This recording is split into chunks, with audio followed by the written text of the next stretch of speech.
주님에서 승리하는 복된 하루가 되시기를 간절히 축원을 드립니다. 물론 좀 이따가 다시 또 성탄절 예배를 드리긴 하겠지만 그래도 이 새벽에도 여러분과 함께 메리 크리스마스 이렇게 한번 인사하시기 바랍니다. 메리 크리스마스. 주님의 성탄이 오늘 모든 삶 가운데 함께 하시기를 간절히 소망하며 축복합니다. 성탄절이 되면 어떤 기대가 있으신가요? 우리가 늘 성경 말씀을 읽고 성탄절을 우리가 맞이하는데 성탄절을 맞이할 때마다 그래 주님이 오신다 막 설레임 기쁨 사실 뭐 이런 거는 살짝 별로 없고 그냥 오늘은 쉬는 날인가 아니면 뭔가 조금 주님이 오심을 기뻐하는 그런 날이긴 하지만 이 기쁨이 과연 어떤 기쁨일까라는 것을 다시 한번 오늘 말씀을 통하여 돌아보게 됩니다. 사실 이사야가 오늘 본문에 있는 말씀을 선포하는 이사야의 시대는 암울 그 자체입니다. 왜냐하면 나라가 점점점 기울어져 가고 있었기 때문이고요.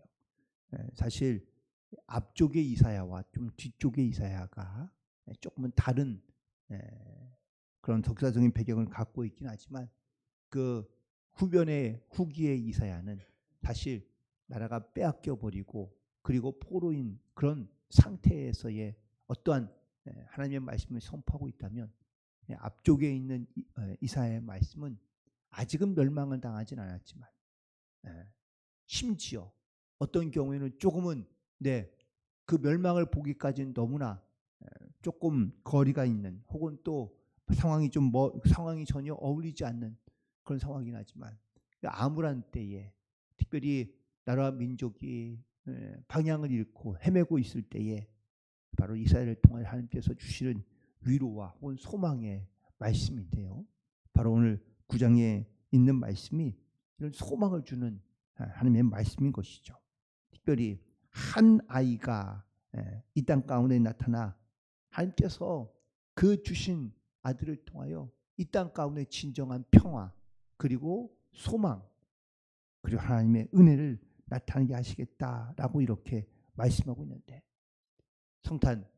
그 성탄절에 이 땅 가운데 내려오신 그 메시아이신 예수님이 바로 우리에게 이 기쁨의 또한 이 소망의 소식이 되어 우리 가운데 나타나고 또한 역사하게 되기를 간절히 소망합니다.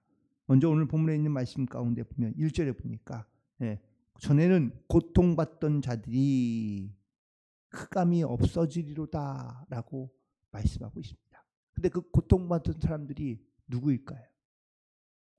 바로 작게는 스불론 땅과 납달리 땅에 살아가던 바로 이스라엘 백성들입니다. 근데 이들이 왜 고통받고 흑암 속에 있었느냐? 이 스불론과 납달리의 땅이 어디에 지어 있냐면 이스라엘의 가장 서북쪽에 위치하고 있습니다. 그런데 그 서북쪽에 가장 강대국들이 누가 있냐면 바로 블레셋이 있고 혹은 또 위로 올라가면 뭐 바벨론, 아수르 이런 나라들이 있는데 근데 늘 변방 제일 끝쪽에 있다 보니까 항상 외세의 침입을 가장 먼저 받습니다. 그래서 전쟁 그런 수시로 일어나는 전쟁으로 인하여 이 납달리와 스불론은요 항상 이런 어떤 전쟁의 불안과 위험을 감수하며 살아가는 겁니다. 심지어 이 사람들을 이렇게 부릅니다. 이방의 갈릴리. 갈릴리도 사실 따지고 보면 그 납달리라는 지역의 그 지파에 속한 땅이라고 볼 수 있는데 이 다 구분이 없어지긴 했지만 근데 이 갈릴리라고 불리는 이유는 항상 그들은 어떤 침략을 받고 지배를 받고 그러면서 어떤 문화적인 풍습과 혹은 풍토도 이방인의 습성을 많이 닮아 있는 그런 모습을 볼 수 있습니다. 사마리아처럼 변하진 않았지만 사마리아 사람들과 크게 다르지 않는 그래서 갈릴리 지역을 바로 이 이방의 갈릴리 즉 이방 사람들과 크게 다르지 않는 그래서 이방의 문화를 가지고 살아가는 사람들을 멸시하여 부를 때에 쓰는 표현이 바로 이방의 갈릴리입니다. 그런데 이방의 이 갈릴리를 하나님께서 고통받는 흑암으로부터 그들을 건져내시고 심지어 후에는 영화롭게 하시겠다라고 말씀하고 있습니다. 그런데 이스라엘 백성들이 이 이사야 선지자의 선포하는 말씀을 들으면 이게 조금 이해가 되지 않는 말씀일 수 있습니다. 왜냐하면 그 갈릴리나 이방의 갈릴리라고 소위 부르는 그 위쪽에서는요, 도무지 선한 것이라고는 나타나기가 어렵기 때문인 것이죠. 그래서 나다나엘이 그가 이제 복음을 층으로부터 빌리로부터 전도를 받았을 때 그가 예수님에 대해 소개받았을 때 뭐라고 했는지 기억하시죠? 갈릴리에서는 선한 것이 나타날 수 없다라고 이야기합니다. 그만큼 갈릴리 북쪽 지역은 이처럼 이방의 갈릴리라고 불린 만큼 선한 것이라고 혹은 또한 소망이라고 희망이라고 하나님의 영화라고는 하나도 생각해 볼 것이 없는 그러한 저주받은 땅, 멸시받는 그러한 도시였고 또한 그런 땅이었던 것이죠. 그런데 이 땅 가운데 하나님께서 영화롭게 하시겠다라고 말씀하고 있는 겁니다. 그런데 그렇다면 영화롭게 하신다는 이 말씀의 뜻은 과연 어떤 말씀일까요?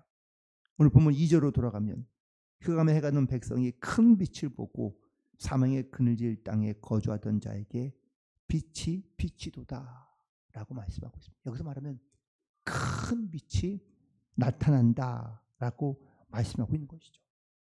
흑암에 행하던 사망의 그늘질 땅에 거주하던 이 땅 가운데 빛이 나타나 그 빛을 통하여 하나님께서 그 땅을 영화롭게 하시겠다 혹은 그 사람들을 영화롭게 하시겠다라고 말씀하고 있습니다. 좁게 본다면 이 흑암에 사는 사람들은 바로 스불론과 납달리 땅에 살았던 이방의 갈릴리 사람들을 말하는 말씀이기도 합니다. 하지만 넓은 의미로 본다면 흑암, 죄 가운데 살던 백성이고 사망의 그늘진 그 땅에 거주하던 사단의 노예가 되어 살아가던 백성들이 빛으로 나오며 빛으로 말미암아 우리가 구원을 받게 된다라는 것을 말씀하고 있는 것이죠. 흑암에서 행한다는 말씀은 내가 어디로 가야 될지를 모르고 무엇을 해야 될지를 모르는 그런 영적인 상태를 의미하고 있는 표현입니다. 사망에 그늘지다는 것은 소망이 없고 희망이 없고 그리고 그 항상 죽음의 그늘 가운데 두려운 삶을 살아가고 있는 사람들을 의미하고 있는 겁니다. 이런 사람들에게 예수님께서 빛으로 오셨습니다. 오늘 이 말씀이 이어지고 있는 말씀 바로 요한복음 1장에서 말씀한 예수님 이 땅 가운데 빛으로 오셨다라고 말씀하고 있거든요. 참 빛, 큰 빛, 그것은 바로 하나를 표현하고 있는 말씀인데 바로 메시아입니다. 메시아가 그 땅 가운데 오시면 그 빛이 흑암이 떠나가고 사망이 떠나가고 그 땅 가운데 새로운 생명이 새로운 희망이 나타나기 때문인 줄로 믿습니다. 이 빛이 우리의 삶에 다가오기 시작하면 그래서 우리도 달라지고 변화되는 겁니다. 어부였던 베드로가 이 빛을 만나 사도가 되고 복음의 증인이 됩니다. 가장 교만했던 사울이 이 빛을 보고 난 다음에 가장 작은 자인 하지만 복음에 담대한 사람인 바울로 변하게 된 줄로 믿습니다.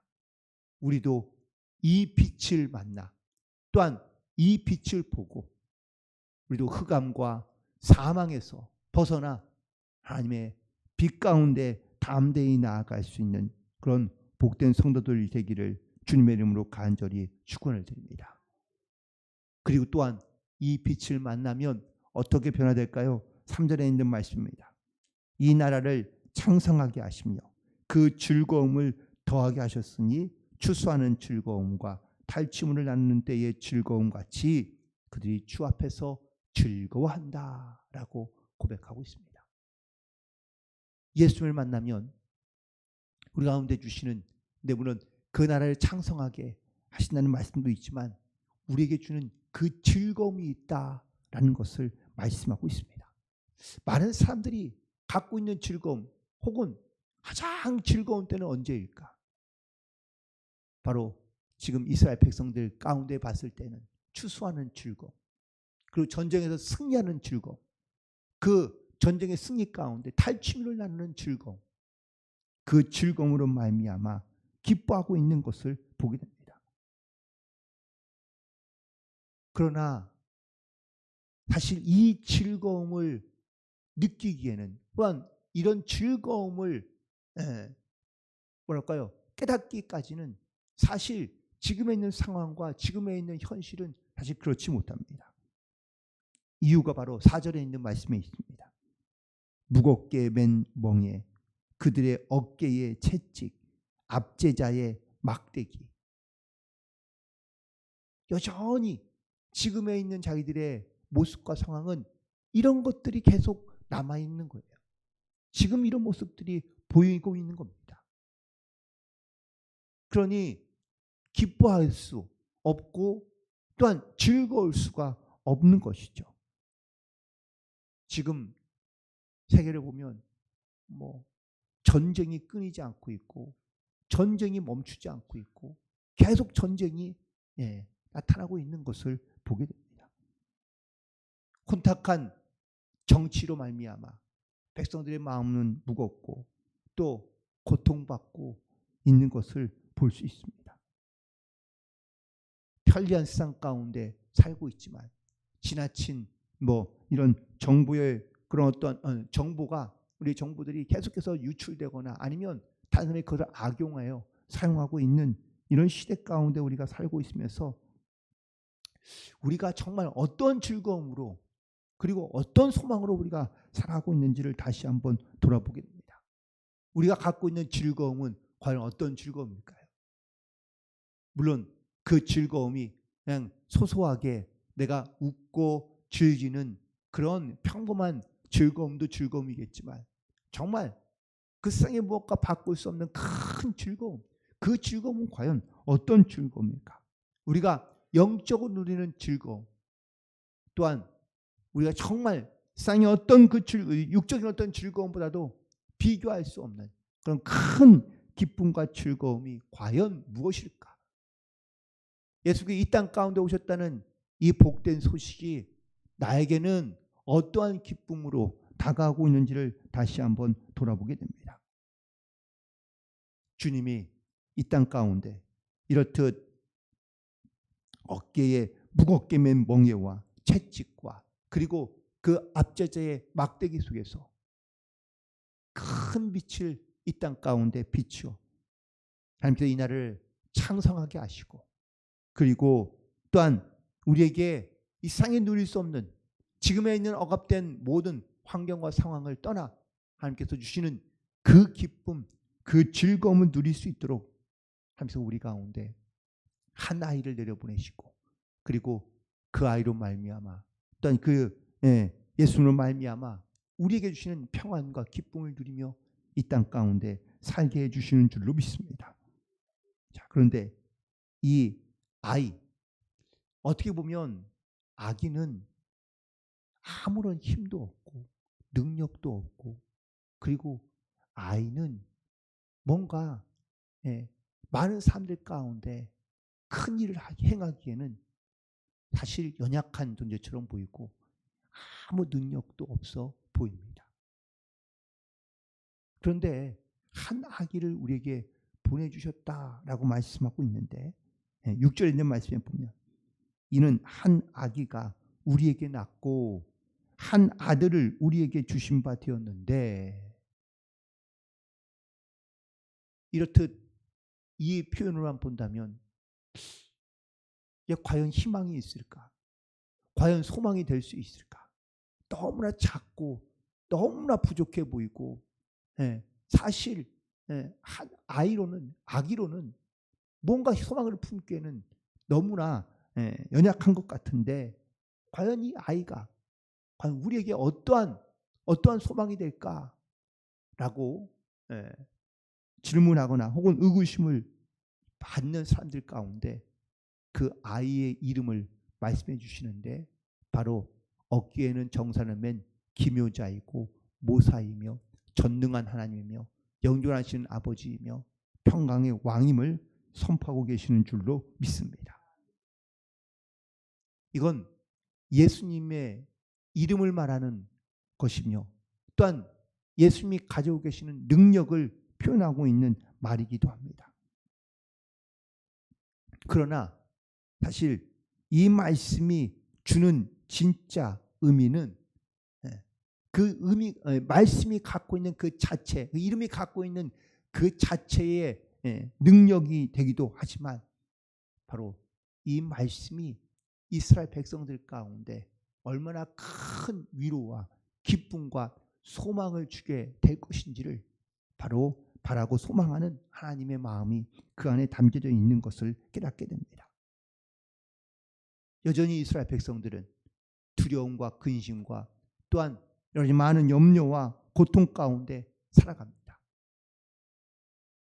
하나님은 그들 가운데 평화를 주시기를 원하고 또한 그들 가운데 소망을 주시기를 원하고 또한 더 이상 그들 가운데 멸시나 흑암이 아니라 그들을 영화롭게 한다는 하나님의 약속의 말씀들이 바로 이 이름 가운데 다 담겨져 있다라는 사실입니다. 예수님도 제자들에게 말씀하시기를 너희는 마음에 근심하지 말라. 내가 너와 함께하며 하나님을 믿으니 나를 또 믿으라 라고 말씀하십니다. 그리고 또한 말씀하시기를 내가 주는 평안은 세상에 주는 평안과는 다르다고 말씀하십니다. 과연 우리가 주님이 주시는 이 평안으로 말미암아 우리가 이 땅 가운데 이 평안을 누리며 또한 이 평안의 주인공이 되고 증인이 되어 상과는 다른 완전히 다른 그런 믿음의 삶을 살고 있는지를 다시 한번 돌아보게 됩니다. 세상은 흥했다가 사라지기도 합니다. 수많은 나라들이 그렇게 일어서기도 했다가 또한 사라지기도 했습니다. 하지만 주님의 이름은 또한 한나라기를 우리에게 보내주신 그 이름은 영원히 변치 않는 또한 영원히 사라지지 않는 바로 그 영원한 하나님의 이름으로 지금도 우리 가운데 고백되어지고 선포되고 있는 줄로 믿습니다. 그래서 하나님께서 원하시는 일은 이 한 아기를 통하여 7절에 있는 말씀입니다. 정사와 평강의 더함이 무궁하며 또 다윗의 왕자와 그의 나라에 군림하여 그 나라를 굳게 세우며 지금 이후로 영원히 정의와 공의로 그것을 보존하실 것이라. 만군의 여호와의 열심히 이를 이루시리로다 라고 선포하고 있습니다. 주님은 우리에게 평강을 더해 주시고 또한 그 우리의 나라를 굳게 세우시며 또한 지금 이후로 영원히 정의와 공의를 이 땅 가운데 보존하게 하신다는 이 약속의 말씀이 바로 한 아이를 보내신 하나님의 마음, 하나님의 또한 뜻이며 또한 하나님의 영광인 줄로 믿습니다. 그리고 주님께서 이거를 이루시기 위하여 어떻게 하신다고요? 열심을 다하신다고 말씀하고 계십니다. 이건 사람의 열심과는 다른 말씀이지만 그래도 하나님이 끊임없이 변함없이 이 땅 가운데 하나님의 자녀과 백성들을 통하여 하나님이 이루시기 원하시는 당신의 뜻을 이루고 계시며 또한 반드시 이루실 것이라는 것을 선포하고 있는 말씀인 줄로 믿습니다. 이사야가 오늘 있는 이 본문의 말씀을 선포할 때 말씀드린 대로 그 땅에 있는 또한 이스라엘의 현재의 모습은 억압과 멍해와 채찍과 압제자의 막대기로 말미암아 사실 희망과 소망을 잃어버린 그때에 큰 빛 한 아이를 주시되 그 아이를 통하여 하나님의 영광이, 평강이, 또한 다시 한번 그 나라 가운데 다시 한번 회복됨이, 공의와 정의가 영원토록 보존하실 것이라는 이 하나님의 약속의 말씀을 이사야 선지자를 통하여 이스라엘 백성들 가운데 선포하게 하고 계시는 것을 보게 됩니다. 그리고 이 말씀이 바로 성탄절 주님의 이 땅 가운데 오심을 통하여 이 말씀을 이루시고 또한 지금도 우리에게 이 말씀을 이루시기 위하여 역사하고 계시는 줄 믿습니다.